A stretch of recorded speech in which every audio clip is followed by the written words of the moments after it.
Bonjour à tous et bienvenue dans mon deuxième webcast sur Windows 7 dans lequel je vais vous présenter la gestion du système et la mise à jour des logiciels qui a été faite avec le nouvel OS de Microsoft. On va donc commencer par un petit aperçu du panneau de configuration. Donc démarrer panneau de configuration. Donc par défaut on a la vue par catégorie, c'est-à-dire que tous les éléments sont regroupés par leur domaine. Donc personnellement, je n'aime pas cet affichage, je préfère l'affichage standard. Donc on a deux possibilités, soit des grandes icônes, soit des petites icônes. Voilà, on va maintenant s'intéresser à l'Action Center, donc qui se trouve ici. L'Action Center regroupe les différentes options de sécurité et de maintenance. Avec Windows 7, on a une gestion centralisée de la sécurité et de la maintenance de l'ordinateur. Donc on est ici dans Security, une vue globale des outils de sécurité. Cette vue donne accès à un récapitulatif des informations concernant la sécurité de votre système. Puis ici dans Maintenance, on a tout simplement une vue globale des outils de maintenance. Donc dans le menu de gauche, ici, on va pouvoir tout simplement gérer les messages. Donc on va pouvoir choisir quels sont les programmes qui peuvent déclencher des alertes dans l'Action Center en cochant, décochant la case du programme associé. Voilà, donc ici on va pouvoir gérer l'UAC, donc User Account Control, qui est un mécanisme de protection des données introduit depuis Windows Vista. Celui-ci a été très critiqué. Microsoft se devait de réagir, c'est chose faite avec Windows 7, puisque l'UAC nouveau est moins agressif, plus transparent, plus facile à désactiver et doté de niveaux fonctionnels permettant de choisir quand l'on veut être alerté et surtout pourquoi. Donc on remarque qu'il y a 4 niveaux de sécurité. Il y a tout d'abord le Always Notify, c'est-à-dire que toutes les tentatives d'accès aux paramètres système déclenchent une alerte. Puis il y a le Default Notify, c'est-à-dire que les programmes tentant d'accéder aux paramètres du système déclenchent une alerte. Donc il faut savoir que c'est la configuration par défaut de Windows 7. Donc ensuite il y a le Notify me only when programs try to make change to my computer, c'est-à-dire que les programmes tentant de modifier les réglages de Windows déclenchent une alerte. Voilà, c'est ici. Et ensuite il y a le Never Notify, c'est-à-dire que l'utilisateur est administrateur de sa machine pour toutes les tâches qu'il réalise. Voilà, donc ensuite, ici on a les messages archivés.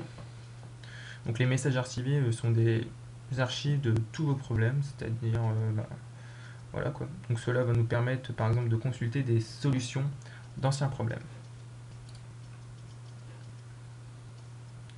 Voilà, donc maintenant on va s'intéresser à Windows Update. Voilà, donc il se trouve ici. Donc Windows Update, comme vous l'avez remarqué, est toujours présent dans Windows 7. Donc c'est un outil qui fait bien son travail, à savoir rapatrier manuellement ou automatiquement les mises à jour pour le système directement des serveurs de Microsoft.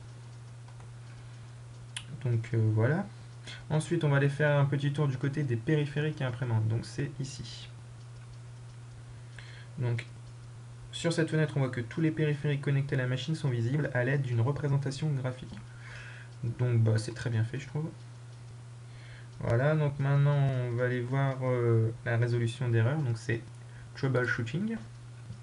Donc la résolution d'erreur est un nouvel outil vous permettant de vérifier le système, les applications, le réseau, l'affichage et la sécurité afin de détecter des anomalies et des dysfonctionnements.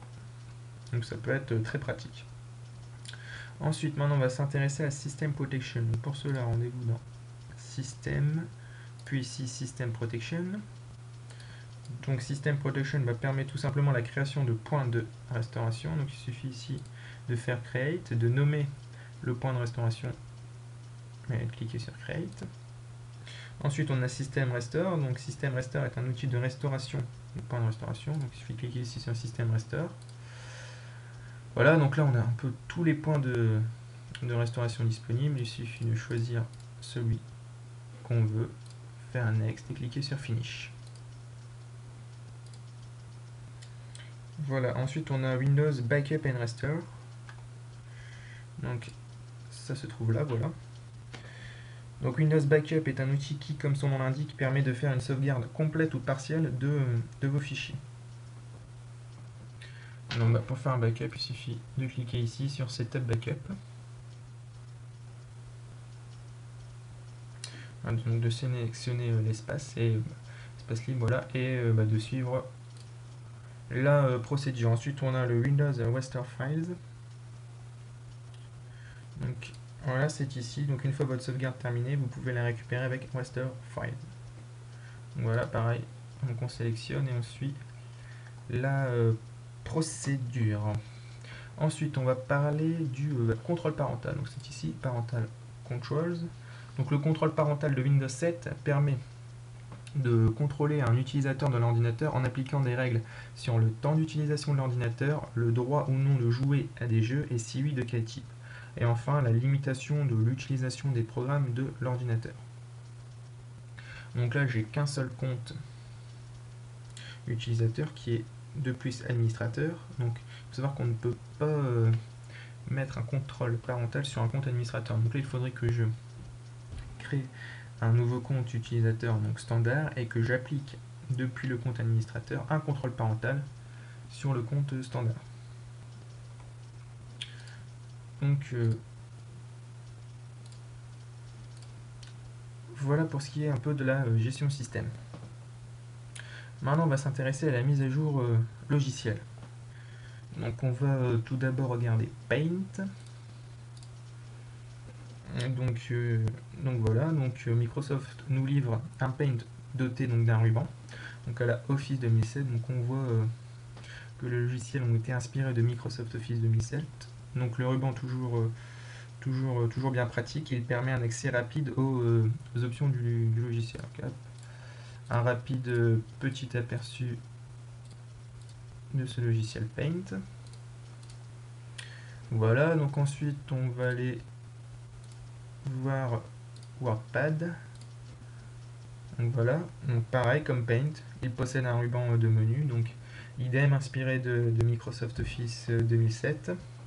Donc ce WordPad plus en plus proche de Word, et cette version permet une mise en page vraiment simple et rapide de votre texte. Donc voilà, toujours un petit aperçu.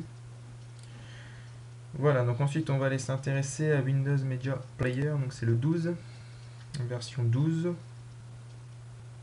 Donc vraiment l'interface est vraiment bien faite, il est plus fluide et plus rapide. Donc il est bien organisé. Voilà, ici on a le truc, un menu vraiment de rapidité pour jouer, donc graver et synchroniser les fichiers. Donc il est vraiment très bien fait ce Windows Media Player. Hop, le thème est parti. Ensuite, on va aller regarder le PowerShell V2, version 2.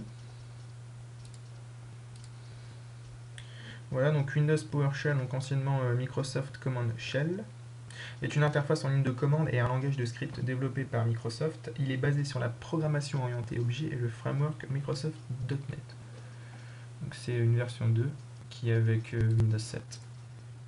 Donc il y a également son lot de nouveautés. Ensuite, on va aller regarder du côté des outils tablette PC. Voilà, donc Seven améliore l'utilisation du tablette PC avec un nouveau clavier virtuel qui est disponible.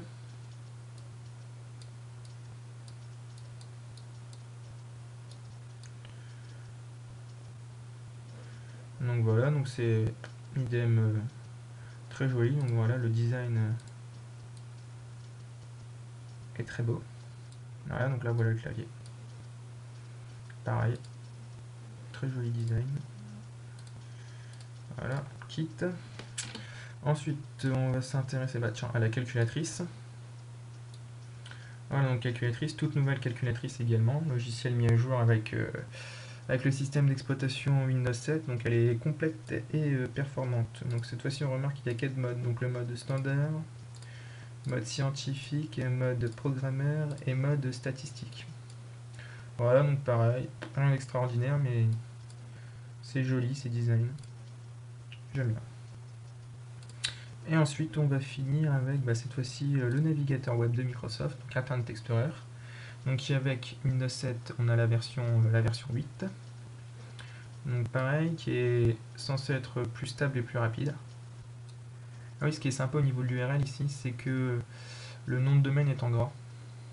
Donc ça évite le phishing.